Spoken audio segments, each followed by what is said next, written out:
राधे राधे आप सबको। कैसे हैं आप लोग? उम्मीद है आप सभी लोग अपने जीवन काल में बहुत अच्छा चल रहे होंगे। मैंने एक जगह एक चीज़ सुनी जो मुझे लगा कि ये डिस्कशन करने योग्य चीज़ है। मैंने ये सुना कि श्री राधा रानी जी को आप माँ नहीं कह सकते। और क्यों नहीं कह सकते? क्योंकि उन्हें किशोरी होने का वरदान प्राप्त है। और इसी रीज़न की वजह से आप उन्हें माँ नहीं कह सकते, क्योंकि इस वरदान की अवहेलना हो जाएगी। अच्छा भैया, संसार में बहुत ढेर सारे मिथ जो है ना फैले हुए हैं। ज़रूरी नहीं है कि आपने किसी से कुछ सुना और तुरंत ग्रैब किया और उस चीज़ को एकदम गांठ बांध करके रख ली कि किसी ने कह दिया है अब नहीं करना है।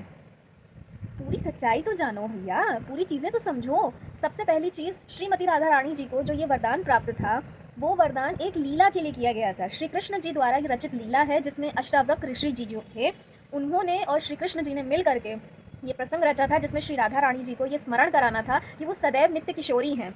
वो सदैव किशोरी ही रहेंगी, चिरयौवना ही रहेंगी। जो एक टीनेज लुक होता है, जैसे कि 15-16 साल की बालिका जो है वो उसी स्वरूप में ही रहेंगी सदैव। ये चीज़ याद दिलानी थी, क्योंकि श्री दामा जी के श्राप द्वारा वो ये सब चीज़ें भूल चुकी थी जब धरती पर अवतरण हुआ था। ये एक लीला के तहत हो रहा था। ठीक, अब इसमें वरदान की अवहेलना किस प्रकार से हो रही है मैं नहीं समझ पा रही हूँ। ठीक है, उनको किशोरी जी भी कहते हैं, वो किशोरावस्था में भी रहती हैं, लेकिन ये आप नहीं नकार सकते ना कि वो जगत जननी हैं। उनसे ही समस्त देवियों का प्राकट्य हुआ है। वो जगत जननी माँ श्री राधा रानी हैं। एक तो लोग आजकल इतनी हद मचा रखे हैं कि कुछ भी श्री राधा रानी और श्री कृष्ण जी के बारे में सुनते हैं तो ऊट-पटांग रील्स बनने लग जाती हैं। आप पहले शास्त्रों को पढ़िए, समझिए, उसके बाद आप कुछ रील बनाना चाहते हैं तो अवश्य बनाइए, लेकिन पहले जानिए तो अपने शास्त्रों को।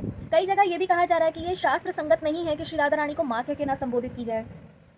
माँ क्यों ना कहें? माँ को माँ कहने में क्या परेशानी है? और इससे कोई वरदान की अवहेलना नहीं हो रही है। इसका सबसे बड़ा उदाहरण तो मैं आपको ऐसे ही बैठे बैठे बता सकती हूँ।